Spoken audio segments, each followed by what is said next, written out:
Assalamualaikum warahmatullahi wabarakatuh. Apa kabar semua bola holikers? Semoga semakin sehat, ya, murah rezeki dan semoga di akhir tahun ini menjadi evaluasi kita, menjadi momentum kita untuk menjadi yang lebih baik lagi di tahun 2023 yang akan datang. Manchester City menang atas Liverpool di pertandingan Carabao Cup dini hari kemarin, di mana kedua tim ini saling mengandalkan penyerangan yang ofensif, membuat pertandingan ini sangat intens sekali, ya. Meskipun beberapa pemain masih belum bergabung, seperti Phil Foden, seperti Kyle Walker masih diistirahatkan, dan kebanyakan ada beberapa pemain muda seperti Rico Lewis di sana, Cole Palmer yang mengisi pos dari Phil Foden itu sendiri, Joao Cancelo yang masih belum dimainkan. Hanya Ilkay Gundogan, Rodri, dan Kevin De Bruyne. Sementara di sisi Liverpool sendiri, ya, mereka mengandalkan Fabio Carvalho, terus juga pemain muda mereka gelandang bertahan, terus Joel Gomez dan Joel Matip masih menjadi pilihan karena Virgil van Dijk masih diberikan libur mungkin, ya. Juga Trent Alexander-Arnold yang belum sepenuhnya fit dalam pertandingan ini. Di penjaga gawang itu Caoimhin Kelleher menggantikan posisi Alisson yang mungkin masih mendapat jatah libur dari Jurgen Klopp. Dimulai dari Erling Haaland mencetak gol akhirnya, ya, meskipun tak ada Virgil van Dijk di sana. Umpan oleh Kevin De Bruyne, ya, disambar saja dengan kaki kirinya, membuat Joel Gomez tidak bisa mengantisipasi umpan dari Kevin De Bruyne, sehingga Erling Haaland dengan mudah untuk menyontek umpan dari Kevin De Bruyne, dan terjadilah gol membuat keunggulan dari City 1-0 pada menit ke-10. Di 10 menit kemudian Fabio Carvalho berhasil menyamakan kedudukan melalui umpan dari James Milner, ya, di sisi kanan penyerangan dari Liverpool, serta intensitas penyerangan yang sangat luar biasa. Kalau dalam statistik pertandingan, ya, Manchester City menguasai pertandingan dengan 52% berbanding 48%. Dengan shot masing-masing dari kedua kubu, ya, dari Manchester City itu ada 18 shot, dari Liverpool itu ada 7 shot, dan shot on targetnya sendiri itu Manchester City unggul dengan 9 dan Liverpool hanya 2, ya. Di pertandingan ini juga impresifnya bek kanan Rico Lewis harus beradu sprint dengan Darwin Núñez maupun itu Fabio Carvalho, sangat membuat pendukung Manchester City sendiri bangga karena tidak perlu lagi mencari pengganti dari Kyle Walker yang sudah mulai usur, ya. Ini menandakan bahwa generasi dari Manchester City itu sangat baik.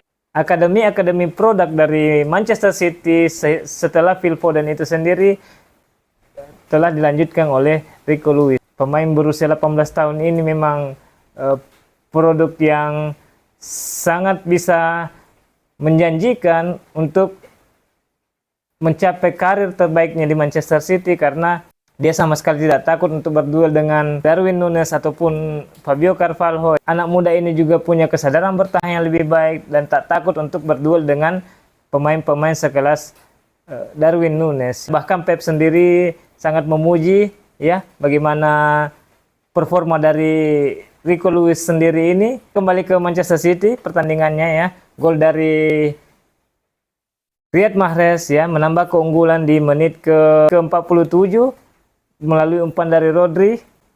Dari sisi kiri pertahanan Liverpool membuat Mahrez ini akhirnya bisa membobol gawang Liverpool. Satu-satunya klub yang tidak pernah dibobol oleh Riyad Mahrez yaitu kawan dari Liverpool, ya, semenjak bergabung di Manchester City. Meskipun performa dari Riyad Mahrez sendiri ini masih belum mencapai level yang tertinggi, tetapi ini bisa membangkitkan kepercayaan dirinya untuk bisa bermain lebih baik lagi sehingga mendapatkan tempat lagi di posisi sayap kanan dari Manchester City, ya. Di menit ke-48, 1 menit setelah Riyad Mahrez, gol Mohamed Salah itu cukup baik, berawal dari counter attack dari yang dilakukan oleh Darwin Núñez ya. Pace dari Darwin Núñez ini tidak mampu diantisipasi oleh Laporte ya, membuatnya sangat tertinggal jauh saat beradu sprint dan memberikan umpan itu ke Mohamed Salah, langsung saja menendang bola itu tanpa ragu sehingga berbuah gol dan kedudukan menjadi 2-2. Namun 11 menit kemudian ya, di menit ke-58 ketika Kevin De Bruyne mengambil tendangan pojok yang sangat cepat untuk memberikannya ke Cole Palmer terus memberikan lagi ke Kevin De Bruyne, lalu tanpa pengawalan sedikit pun ya, Kevin De Bruyne memberikan umpan kepada Nathan Ake, membuat keunggulan 3-2 bagi Manchester City, bertahan sampai peluit panjang dibunyikan ya. Sebenarnya Liverpool punya banyak peluang, terutama peluang emas dari Darwin Núñez yang tak mampu dikonversi menjadi gol dari pemain termahal yang dibeli oleh Liverpool ini. Mungkin Liverpool ini tertipu dengan performa yang ditampilkan oleh Liverpool saat berada di Benfica, membuat para fans Liverpool begitu kecewa dan begitu mengkritik performa dari bagaimana Darwin Núñez menyanyiakan peluang di depan mata, meskipun itu one on one dari Ortega Moreno, tetapi tidak mampu untuk diselesaikan menjadi gol. Jamie Carragher pun sendiri itu mengkritik, bahkan mengatakan dengan keras bahwa Darwin Núñez harus memperbaiki finishingnya, karena yang selama ini harganya bintang 5, tetapi pertunjukan yang dilakukan oleh Darwin Núñez itu sendiri seharga kaki 5. Sangat kecewa ya bagi para pemilik-pemilik di Liverpool. Bahkan Jurgen Klopp masih dengan sabar untuk memakainya di pertandingan-pertandingan sekelas Manchester City, karena memang tak ada lagi yang bisa dipasangkan oleh Liverpool, karena mereka sudah menjual ikonik mereka ya, Sadio Mane ke Bayern Munchen. Ini adalah pembelian yang sangat gagal bagi Liverpool, mendatangkan Darwin Núñez dengan harga yang begitu mahal, 100 juta pound sterling, tetapi tidak sesuai dengan ekspektasi dengan harga yang diberikan oleh Liverpool. Performanya sangat di bawah standar, mungkin saja karena masih beradaptasi. Kita lihat nanti di musim depan apakah bisa meningkatkan performanya, atau sama halnya kepada mentalitas dari yang diperlihatkan oleh Jack Grealish ya. Jack Grealish itu dalam pertandingan ini dia tidak punya semangat untuk meningkatkan performanya. Jack Grealish tidak punya kemauan untuk bagaimana dia bisa